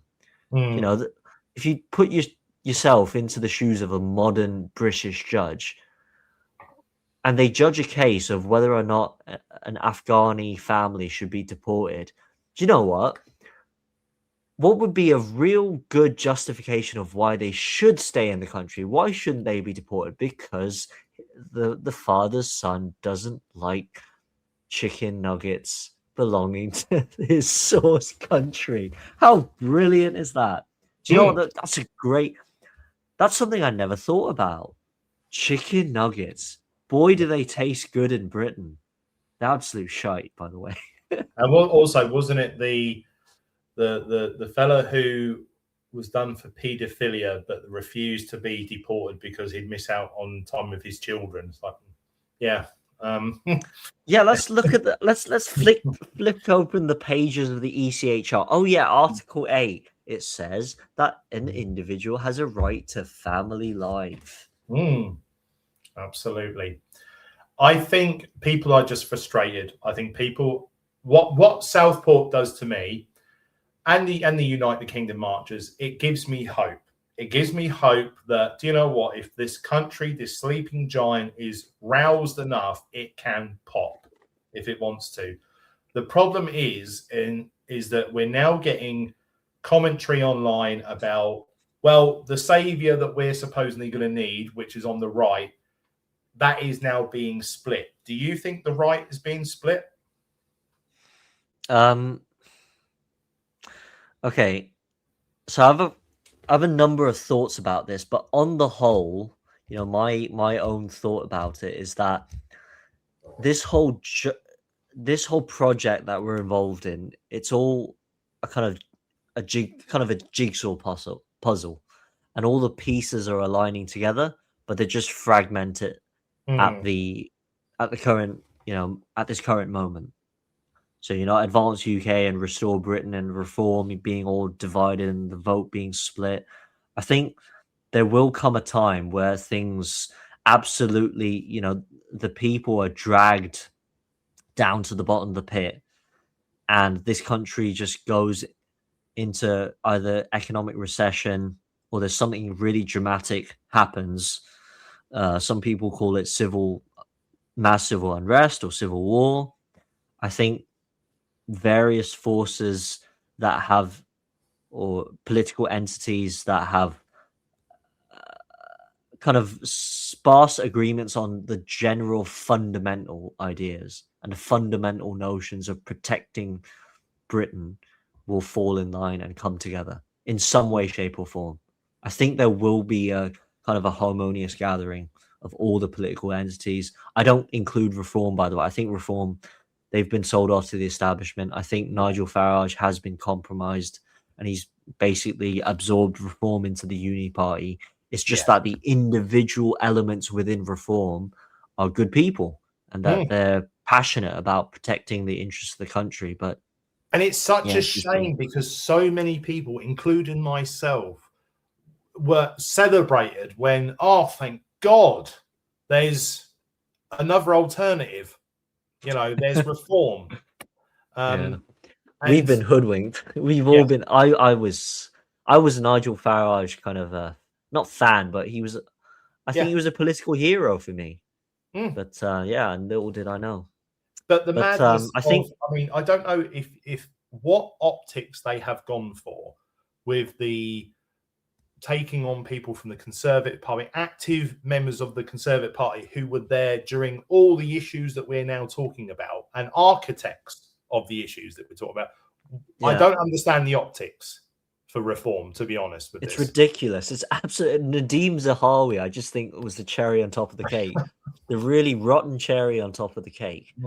And even like recruiting Muslims as well, or like just brown people in a white majority town being a elected councillor. Like, what?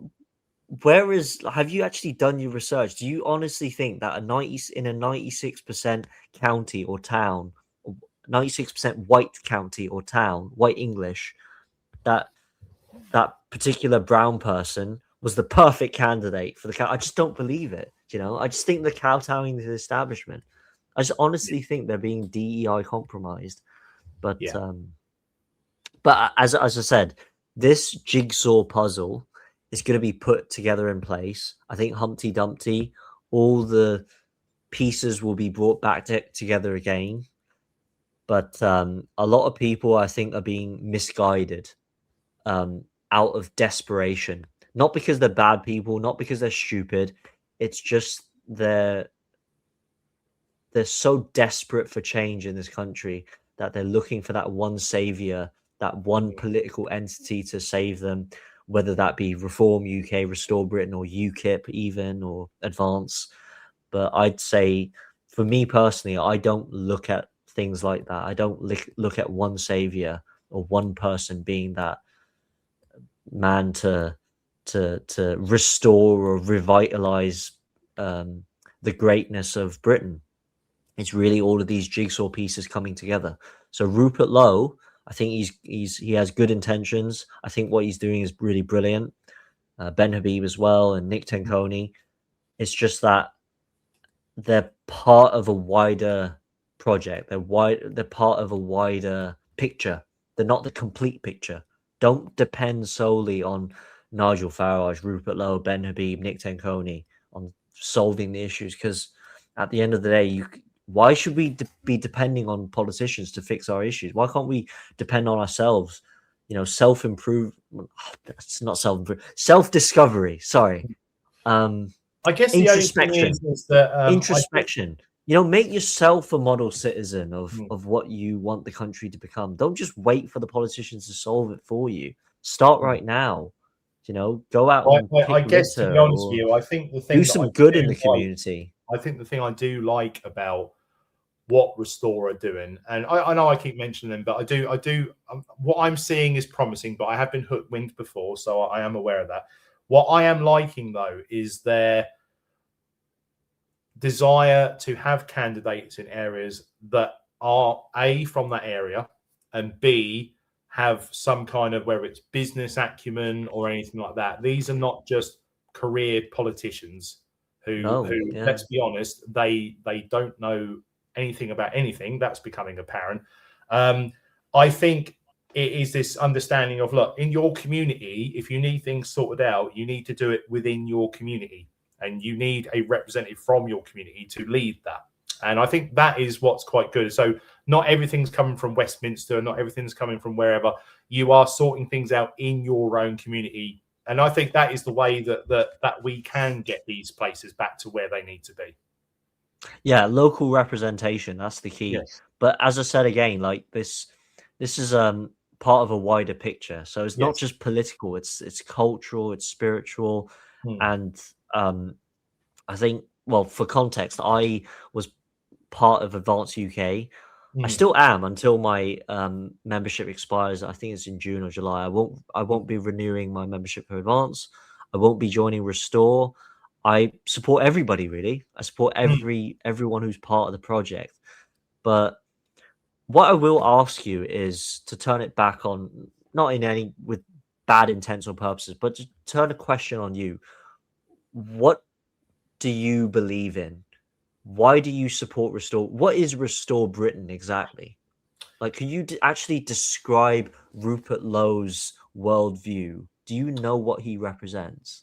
I think with Restore, and obviously this is my interpretation of it, so bear in mind this might be different to other people's, but it's an idea of meritocracy, which I think has been sorely missing, because we have had successive governments of people who have actually not been very good in their jobs. They've either been career politician failists, they've either have no experience of business and yet are now in charge of economy.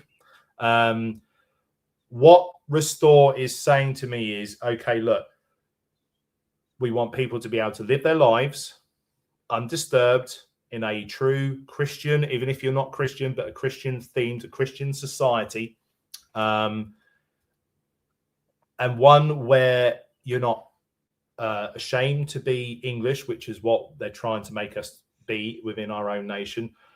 it is to be able to make money. I know that forms into like the capitalist side of thing, but ultimately capitalism has allowed us to better ourselves in terms of our incomes and what we can afford and what we can do. But what I also think is it is that idea of common sense, and as stupid as that might sound, it's something that seems to have just withered away with whether it's DEI or any of these new policies that are put in that people look at and go, well, how does that work? You know, it's just that simple common sense that I think people, we are very patient people. We if we feel that even if something goes against stuff, if it still makes sense, we are a people that are very much like, oh, okay, well, fair enough. You know, it's when people feel like the game is rigged, that's when people are becoming frustrated. And I just get the sense that Restore, they seem to be on the same page of what I would ideally like the country to look like, a place of common sense, of where if you work hard and you are good at your job or your career or your aspirations, you can achieve that. You're not going to be held down by DEI quotas or anything like that. It's just a what I would consider a traditional Christian setup for this nation. Rightly or wrongly, whether it would turn out to be that or not is a different matter. But that's the impression I'm getting from them. And that is why I'm excited to actually have that. I thought I had that with Reform. That's sort of molded. And I think I mentioned to you before, I was all gung-ho with Advance UK, but that was only because Rupert Lowe he didn't have a political party at the time, and I was so desperate for him to have one. But I thought, well, if he's not going to have one, the next nearest thing that seems to align to how I feel was Ben Habib. And so I thought, okay, well, fine, that is it. But then, of course, Rupert came out, brought his own party, and yeah, okay, I might have switched teams, a bit too quickly, but it's the closest I've got to what I believe in. And I think sometimes you do have to just sort of think, well, what is it I actually want in my country and what I don't want? And then see what people out there, what parties out there seem to marry up the most with that. Yeah. Okay. Meritocracy. Developing yourself and being held accountable for what you do for yourself and your country, and no one absolutely being able to put unfair, unjust authority over individuals, or yeah. I would like to think if you got particularly good at your job or whatever it is you look into, I would love to think that you would then be in a position where you would then be rewarded for that, whether it was with a new position or a better chance to earn more money or have a better lifestyle, because you've earned it. You earn it. You earned it. Yeah, you're not placed there because you got a silver spoon rammed up your ass, or you absolutely. I don't know, to fill DEI quotas or some immutable characteristic that you hold. Yeah, absolutely, it's completely unjust and unfair. But that's I just want this to be. I don't want this to be a racist country, but actually, in my opinion, the DEI quotas and all that is a racist policy, and that actually goes against what I believe. And all the left will say, it's not racist. It's not racist. It's the ultimate example of racism. You won't take this because they're white. Yeah, this DEI and leftism, it actually causes more racism and more racial discriminatory tensions. Yes. I mean, I found living here in the UK, the most racist, I guess, or race discriminating incidents were probably in London. I live here out here in Wiltshire in southwest England. It's probably 95% white, and nobody's really overtly racist. People they just treat me like they treat everybody else. There's nasty people, there's rude people, just like any other town and city. But yeah, it's the way I interact with people here in this part of England. It's just it's a lot more harmonious, and there's none of this DEI, multiculti, diverse nonsense being shoved into people's heads. Well, there is in workplaces, but other than that, like, nobody views the world like that. So It's just yeah, I'm just done with that all that leftism. We don't need it. But the thing that you were describing about Restore Britain and Rupert Lowe's, what his intentions are, I think you've nailed it on the spot. The only thing is, it's not really so much as an issue, but it's just that I question the kind of how much Restore can take things. You know, will it reach a Yes. point where you hit a political height, but in comparison to culture, you know, spirituality, all of that never gets dragged into the framework for what the country should become, I should guess the return only to. thing It's really is that Christendom, the back issues to its historic traditions.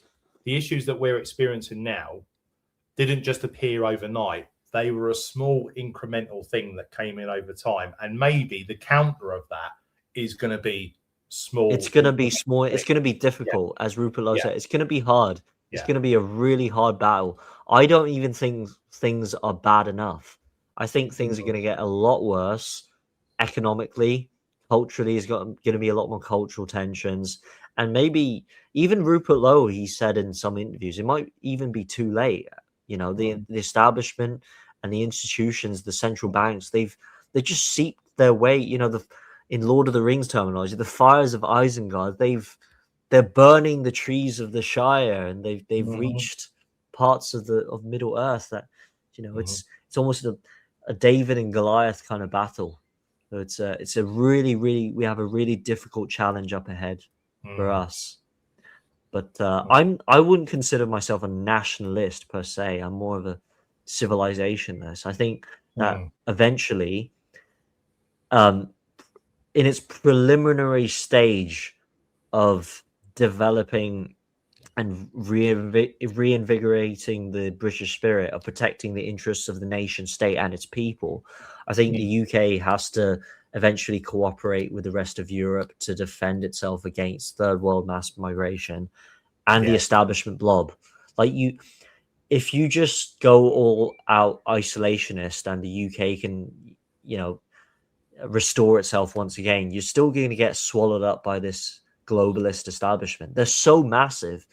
Even people like Donald Trump have been compromised, not in the same way that Nigel Farage has, but I think Donald Trump, he's not the same as Donald Trump Mark 1. You know, where is that America first Donald Trump? He's become just this globalist political diplomat flying over to Iran and China and Russia and negotiating with countries. You've got problems in America that need to be dealt with, and you know, even the MAGA base I feel like they've been ostracized by the Trump administration.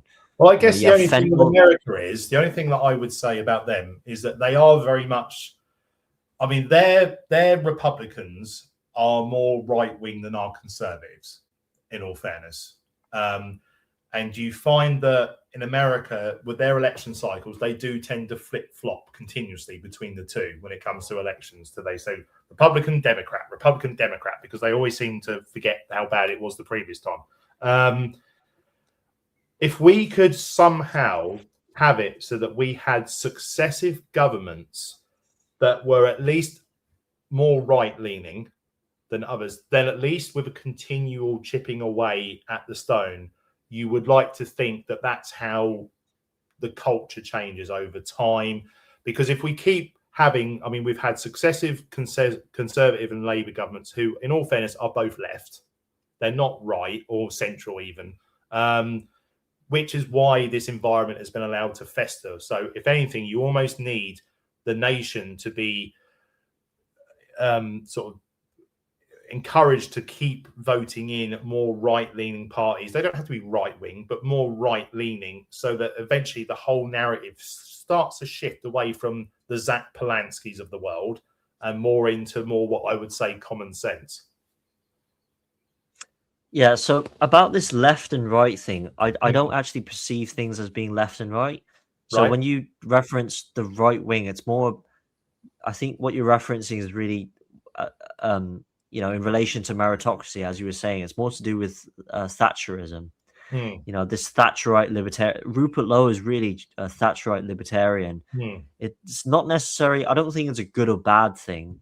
It's Hmm. just that it's not everlasting. It's not long lasting. You know, Thatcherism will not produce a fulfilling civilization that can maintain things in the long term.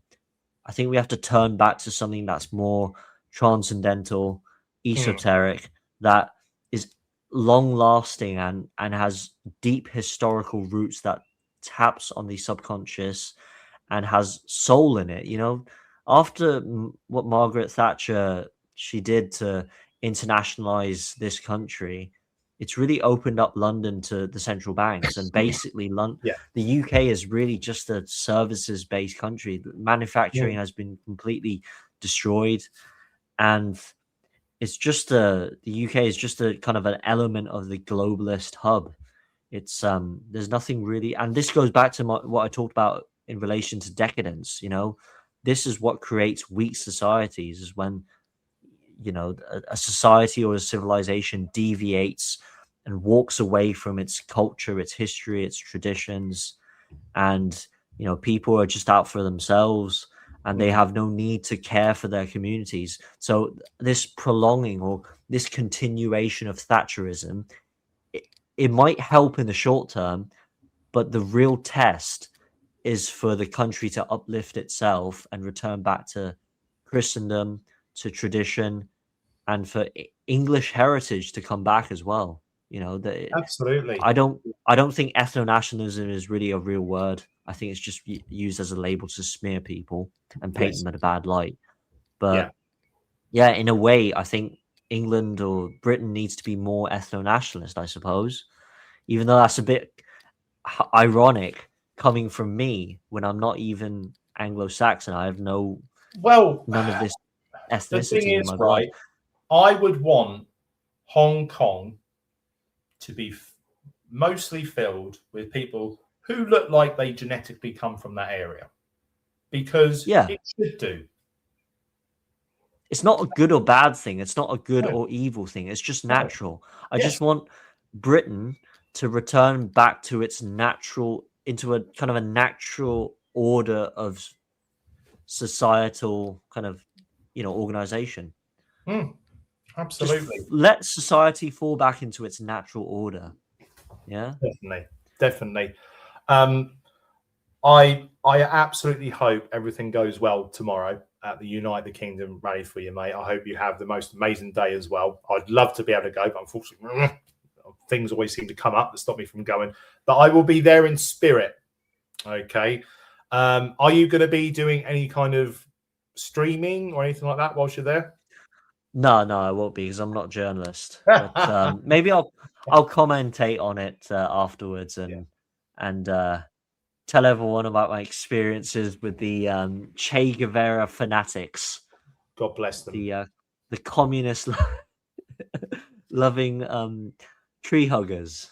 Yeah. Absolutely. And like we said, I would love to have you on a future episode to talk more about the sort of the communist side of things, this Marxism and that. That would be, I think, a really good conversation to have. But one thing I will comment on, you do have to recognize that these people, they're not doomed to, you know, some kind of existential failure in life. You know, they're real people. They can be Mm. transformed.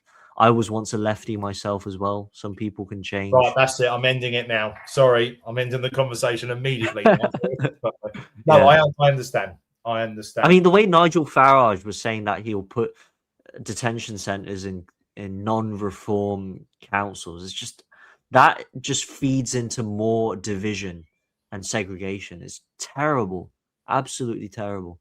Mad. He's Absolutely. yeah, but Now, yeah, listen, if anyone wants to find you and find your socials, what are your socials, mate? If people want to find you, yeah, you can just subscribe to my YouTube channel. Go search Guardian Moes. I have a number of other channels, but they're faceless, so and they will stay that way. And you can follow me on X as well, Guardian Moes. I've got my personal email address that you can send inquiries to, and it's available on my channel. But yeah, thanks for having me. And as a side note, I do kind of want to change up the thematics around my channel. So I might take a break.